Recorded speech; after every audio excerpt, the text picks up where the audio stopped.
You know, for a lot of us living in the city, this is exactly what dinner would sound like.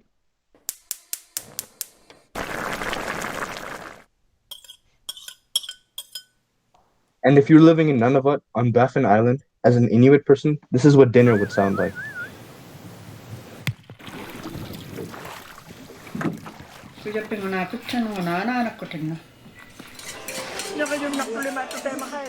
But imagine if that was all taken away by this. This is what the documentary Angry Enough covers, which is a documentary about basically the Inuit people explaining why they hunt seals and the impacts of banning seals, like the impacts of what banning seals happens to the Inuit people. And our group has a lot to say about the film. So my take about this film is throughout the movie, we don't, from the activists' perspective and throughout media, we don't really see what they think about the Inuit side or what they care about the Inuit side. Like Yeah. even throughout the movie, you know how she says none of the activists actually come and communicate with the Inuit or even try to listen to the Inuit when they went to that kind of that Toronto kind of protesting. They Yeah. didn't they just decided to can the animalists or the people on the seal side, like the anti-sealing, didn't basically come to Hmm. that area. And it kind of reminds me of the Coyote Columbus story where there was two perspectives to Columbus discovering America. One was from the European perspective in the Red History book, which Coyote read about, and he figures out that he believes that Coyote was the one who discovered. He believes that Columbus was the one who discovered America and the indigenous people. And the second side is the narrator, who's kind of the voice for the indigenous people, who believes that Columbus didn't really find America and the indigenous people. The indigenous people were already on America, and the land that they were on was already there. And and as well, like from their voice of why the Inuit people actually hunt seals, it's because it's hard for them to make money. Their region has the highest poverty and unemployment rates and cost of living. As well, it's the food in their area is very expensive. She even says that like for 12 cans of ginger ale, it costs $82, and for like just regular cabbage, it's $28.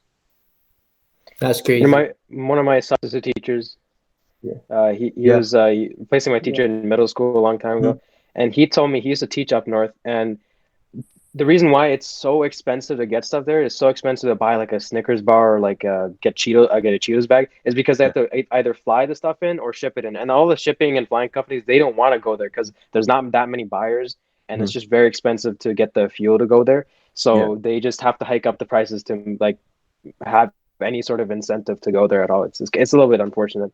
yeah. Yeah. I've actually heard a Yeah. similar thing back in my school as well. And because of kind of like I think in a way like Inuit like 7 in 10 Inuit kids that go to school hungry basically, and kind of sealing is the best way to kind of feed them in a way. Yeah. Like for the skins that they actually sell, they don't make a lot of money on it. They usually make around $50 or maybe even $100 too, right? Like maybe they split up the money for ammo, and then the $50 is for either junk food that they could spend on, but they choose to spend it on the fuel for their snowmobiles to kind of take them to the hunting grounds and find seal. And this is because when they hunt the seals, they get the nutritious food out of it, and the seal meat is more nutritious than like eating some trash junk food. So it's better for them to get the seal meat. And as well, they get another benefit, which is getting the skin from the seal and basically just selling that on the market. Yeah. To be honest, the seal So hunters all don't around, really it's just torture the better to animals. Yeah. Overall, it's the better seal to hunt hunters for don't them. even torture the animals. They don't really overeat the animals, but they really care about the animals. And as well, it's a way for their survival and getting family for their protect their family. So is it okay for them to hunt, and do they not deserve to live in peace and enjoy their life? What do you guys Yeah. think? Well, first of all, I just want to talk about like you talked about like the food, like how like their food's so expensive. Mhm. Like I've gone to like grocery stores with my parents and stuff, and like Yeah. we usually like, the bill comes to like $30, $50. But I think Mhm. like just for like one item they have to pay that much. It's just Yeah. so like ludicrous. Yeah. And so going Mhm. back, you talk about like how like they like shouldn't they be able to hunt and stuff? It's Mhm. like they weren't like do like like the Europeans didn't really like the Union didn't really understand they need the money and everything. Yeah. Like, cause remember, like in the documentary, like they said, "Oh, we have a place for you in this band. Like we know, like you're not gonna be affected." Yeah. Yeah. And in reality, they were. It's just Yeah. because like some people are still like focused on those stereotypes that you're like indigenous people are like still like savages. Yeah. And like they don't need like the concept of money or anything, and like they just need food. But in reality, they're just people like us. Yeah, like they treated them like they thought of them as like stereotypical people who just live in igloos, like ice people who live in the snow areas that live in igloos. Yeah. Yeah. I personally feel like a lot of people, too many people, mistake seal hunting as something that is murder, something that is slaughter, maybe even a nuisance to society. Yeah. But in reality, it's one of the ways that Inuit people put food on the table and provide for not only their families, but for communities as well. And I found it really heartwarming and interesting that once Inuit people actually collect enough meat, they store it in the community freezer, and then they distribute it to households in the community. And this goes year round, regardless if it's summer or winter. So I find that really, really amazing. Yeah, actually, that's actually more like amazing and kind of brings into their more like they don't waste the animal too, right? You hear like how they say that they waste the animal and like just to only take the skins, but they're actually like eating the animal and not even wasting the meat, actually giving it out to people who need it instead of wasting it. Like in our world and more of like our area, we kind of waste more food more often, right? Yeah. I think it's really good for you, actually. I've been watching some podcasts with these famous hunters, right? And in our society, we get all our food from strangers. Like, name one you've eaten today that wasn't like made or farmed or grown or cooked by a stranger. It's been made by someone else. But these people, they're going out and they're getting the food for themselves, and it's a much better connection with the land. And this is something a lot of hunters agree with. It's far more ethical than the way we farm animals. Like we as in like the Western society and the Western people. I think they have 100% the right to do so, to hunt there. Yeah, of course. Yeah, because Harrison, I mean, I'm pretty sure people hunt too, right? Harrison, go ahead. Yeah. Okay. They hunt all the time. So going back to like we're talking about like those protests and everything. Like, remember when watching a documentary, it showed like them doing like vandalism, like going to like public areas, like dressing up in blood and stuff and doing that. Like it showed like how like extreme they were. Like the activists. Yeah. They're showing how extreme they were going, and like it made sense that they're going after a ban. But like to me, I think like they shouldn't have gone like straight to the ban. There could have been something else they could do, like conservation, which is basically like maintaining a population of animals, basically through like maybe like make a quota, like seasons they can only go like hunt, and like the amount of hunting they can do if they were endangered or anything. And like they could have done all that. This kind of reminds me of like the Micmac crisis. Basically, like the government is going after Micmac fishers without understanding like their rights and everything. Think of them like commercial fishers, like just like us. But we know like they're not like they have like more rights than us, and because like this is their land. Yeah. And it kind of like contradictory to like the Inuit one, where like they thought of them like not needing the money, not needing anything, they just needing the food. Where they're in reality, they're also commercial fish, like they're also like hunters. They sell these stuff, and so it's like even though it's like this is happening at the same time, like both the governments are taking like 2 point of views and 2 different things. Yeah. Even though that there should be like a standard of like how people should be treated.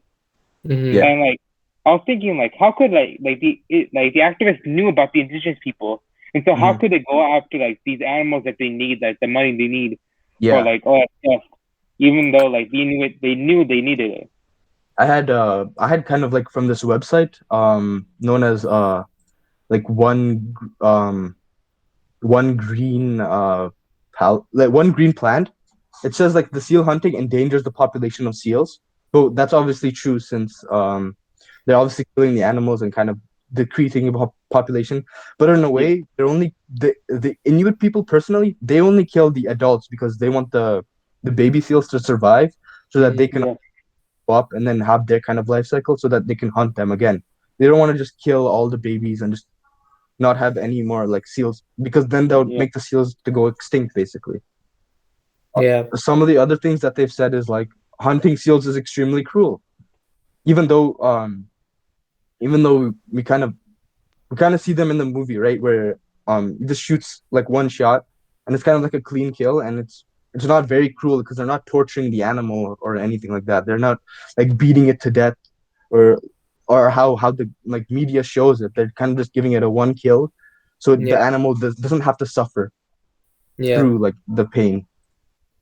I also read an article where it talked about like similar things. It also said, adult seals also don't have any way to defend themselves against humans. Yeah. But they're talking about baby seals too. So what are they trying to prove? Yeah. If all seals are defenseless, then why do they talk about baby seals too? Yeah. And also they say that humans will survive without seals, but the thing is, Inuit people won't survive without seals because it's their main food source, and it's also the way that they make their money. They're basically, their whole economy and their whole way of survival is like why sealing is important. Sealing is kind of the basis of the Inuit economy. Contrary to Harrison's question, I find it devastating that the Inuit people actually said that the seal ban was the Great Depression. I remember reading about the Great Depression for the first time, and we all know it wasn't pretty. It was horrible. It was severe worldwide economic depression that brought hardship across the entire world, from homelessness to hunger to poverty. People lost their jobs and they were evicted from their homes, and they all ended up on streets. And I can see exactly why Inuit people might call this their Great Depression, as stated in the film. They built an economy only for the government to seize it. Yeah. And, believe it or not, like it was mentioned in the film, in the documentary, suicide was rare in Inuit communities, but due to residential schools forcing children into horrible conditions, on top of couldn't take it anymore. On top of the seal ban that was forced against them, suicide became more and more common. And even Pranav mentioned that hunger rates also went high in school. That is a really big issue. 7 out of 10 children facing hunger. That's like a whopping, 70%? And can the government not see that? I don't know. The government, I guess it's harder for them. I found a really nice article on Reuters, right? And this is it shows the perspective of they're Canadian, and when I say Canadian, they're like Europeans, or that's their lineage. They're not indigenous or anything, but this is where a lot of the outrage and a lot of those pictures you see of people with bats, just basically hammering, bludgeoning these seals, these poor seals, whatever, right? And but these are the seal hunters in Newfoundland, and they're so upset about this because the reason why everyone's going after the government, why the activists, right, the Humane Society, and why all the people in the EU Council are voting to ban the seal fur trade is it just looks so horrible, right? But I was reading into the article, and actually the seal hunters there, they actually they've been doing this for a very long time. They understand that when you hit them like that, I know it sounds horrible, but it kills them right away. Like you see a little bit of squirming, but that's because it's just like muscle contractions happening, right? Yeah. It's not actually, they're not actually suffering. It kills them right away. It's just such a bad they just got caught in a really horrible situation because it looks bad. It looks like they're just like it looks like they're beating the crap out teddy of bear it, looking torturing things it. to death. Yeah.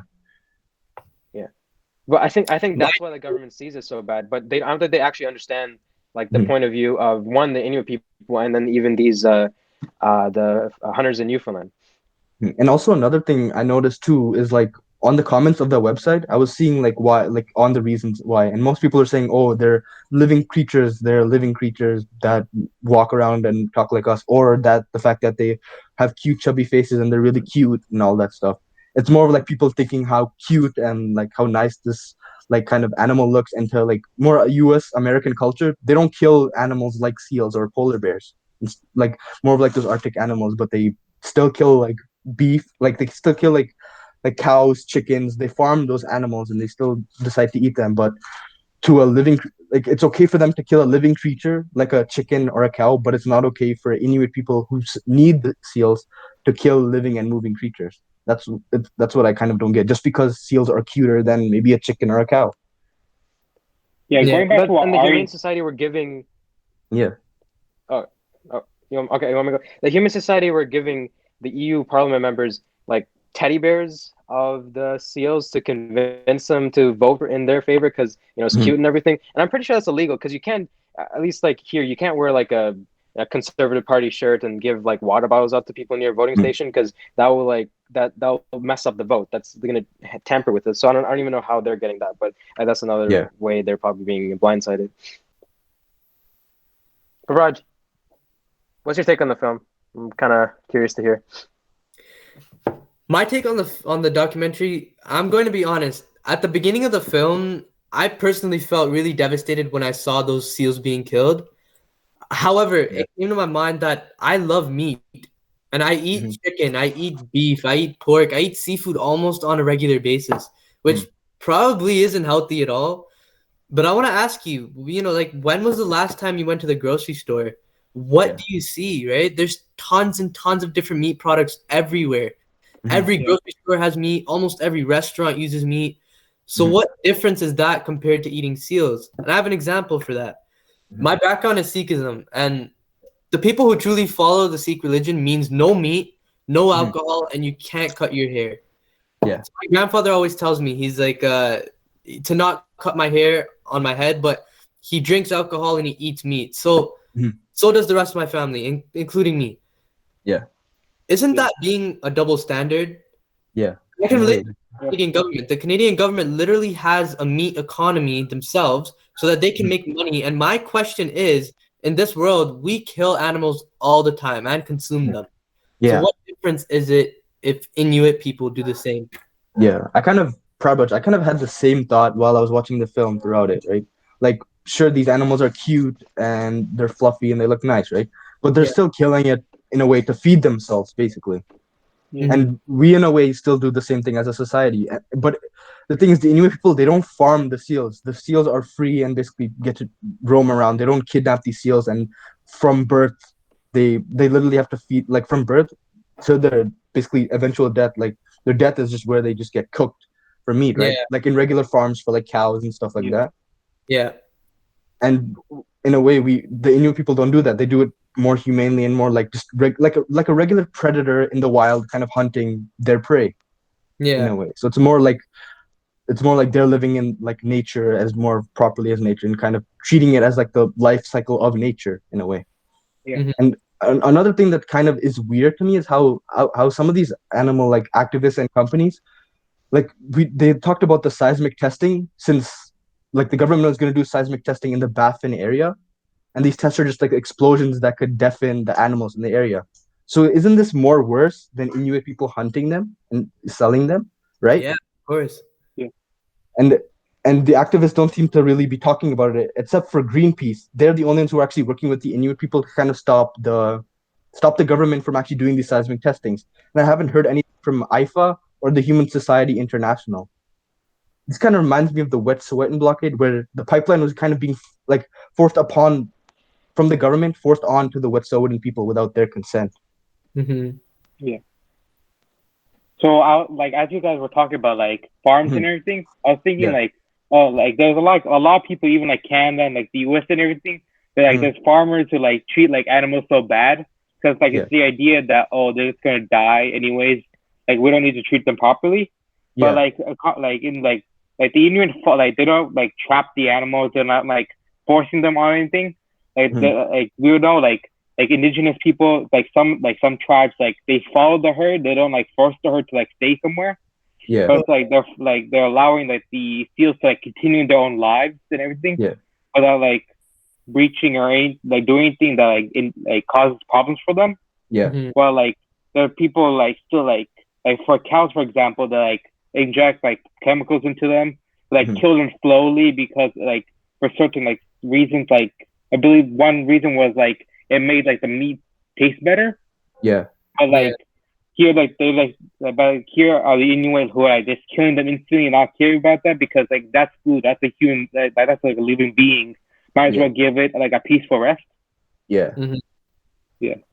You know, I actually I was reading this brochure that the Ontario Federation for Anglers and Hunters made, and it's about ethical hunting, and I found this really interesting because I always thought hunting was kind of like this brutal thing where this, I don't know, like I didn't really get it, but they actually do it ethically. Their job is to kill the animal painlessly without pain, right? Yeah. You don't want to shoot the animal. Now it's gonna sound horrible, but you don't want to shoot the animal in the lungs or in the guts or something because it's gonna suffer for a while. So you shoot it in the head or the heart. Yeah. And But you see in the documentary, this is exactly what these guys are doing.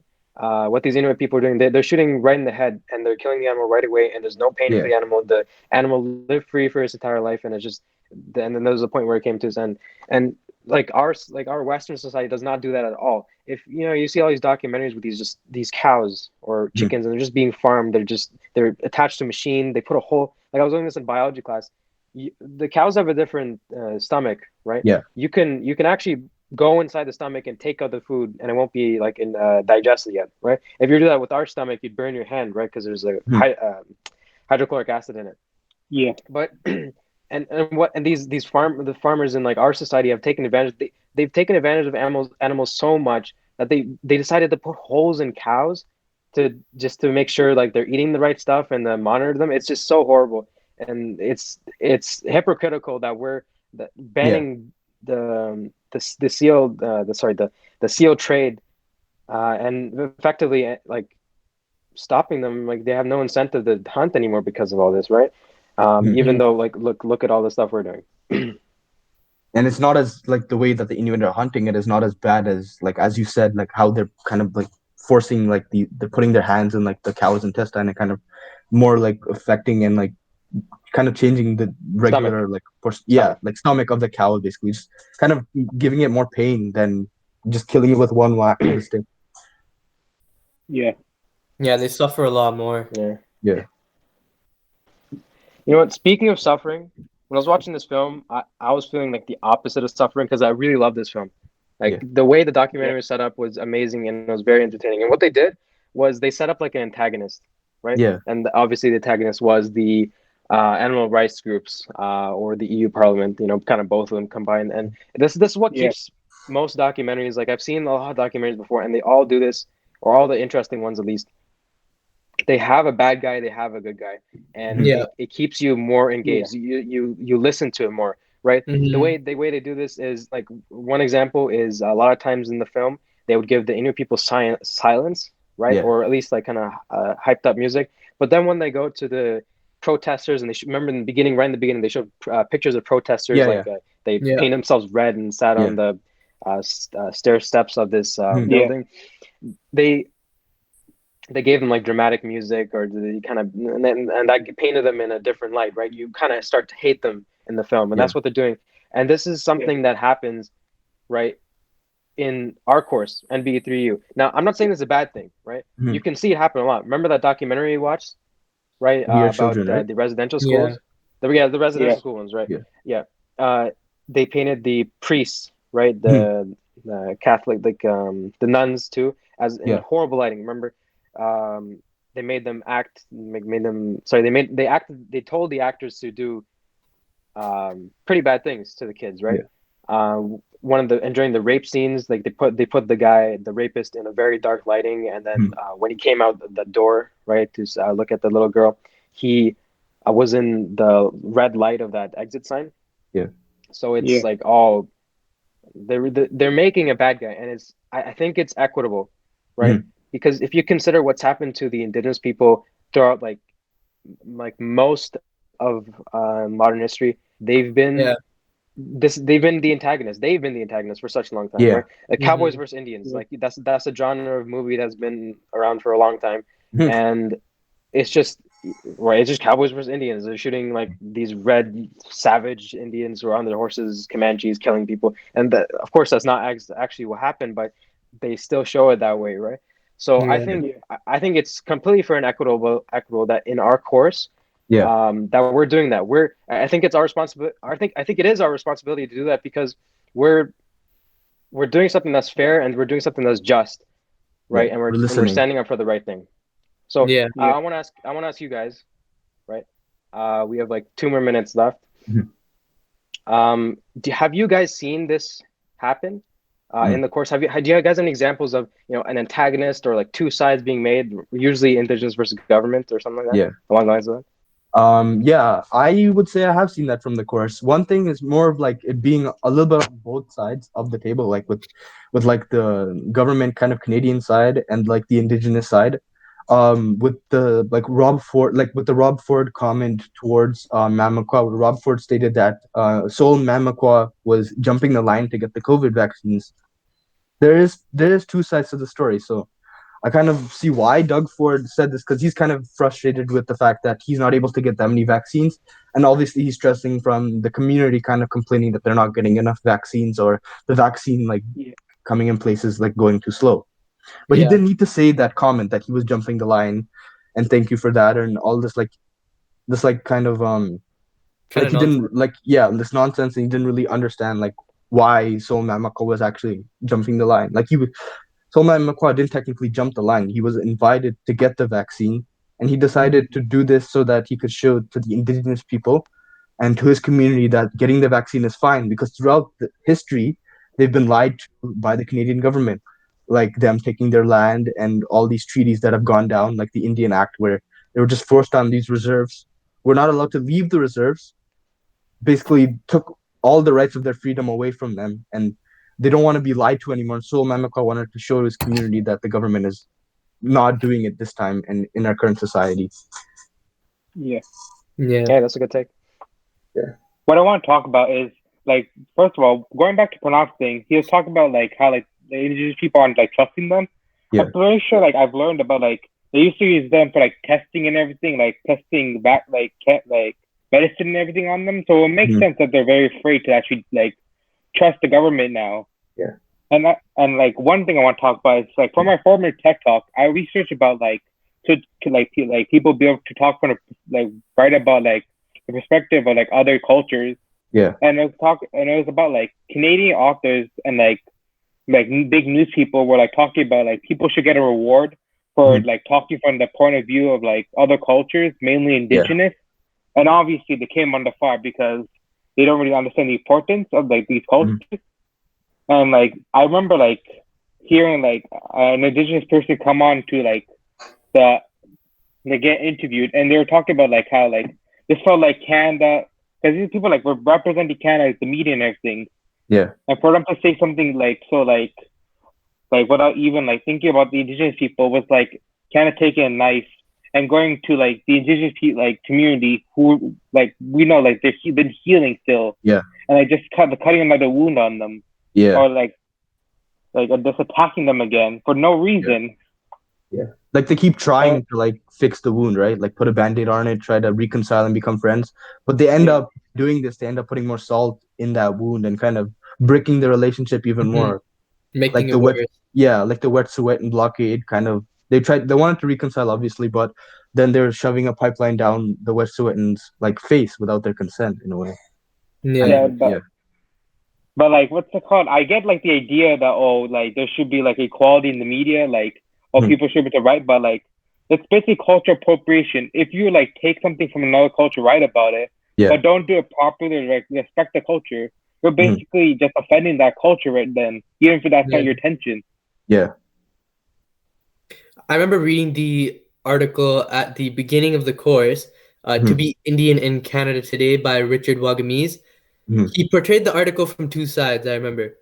One side was the indigenous view, and the other side was views from the government. Yeah. And something that stuck with me, even to this day, was the indigenous views of how 𝘈𝘈𝘈𝘈𝘈 said that to be Indian in Canada today is to see your children suffer. Yeah. And that in that scenario, 𝘈𝘈𝘈𝘈's mentioned through the Indian Act how they promised indigenous people so many things, so many promises were made to them, but in reality, the government was actually taking away things from indigenous people, which directly relates to how in the seal ban, the activists wanted to ignore. We even saw that the activists were ignoring the Inuit views, only for the government to take away something that allows the Inuit to put food on the table at the end of every day. Yeah. Basically just taking away their freedom and kind of the way that they're basically their basic life, they're being taken away from them. Snatching it. Yeah. Yeah, I mean, you don't see this narrative being made, but it's it's not visible to naked eye, but it happens. You get the message. They don't tell you like directly, explicitly that that's what they're trying to do, but they show it, and I think it's very amazing. So I really like all your guys' examples. I really appreciate that. So I think we should wrap it up. So we're gonna wrap this up for today. Today we talked about our views on the documentary The Angry Inuk. We really enjoyed watching this documentary. This documentary was by a woman named an Inuit woman named Alatina, who wanted to like make this documentary to show like the Inuit's point of view that the media, like the mainstream media, wouldn't show. We recommend that you take a look at this documentary. It is on CBC News. Thank you for tuning in today, and we hope you enjoyed. Thank you. Thank you.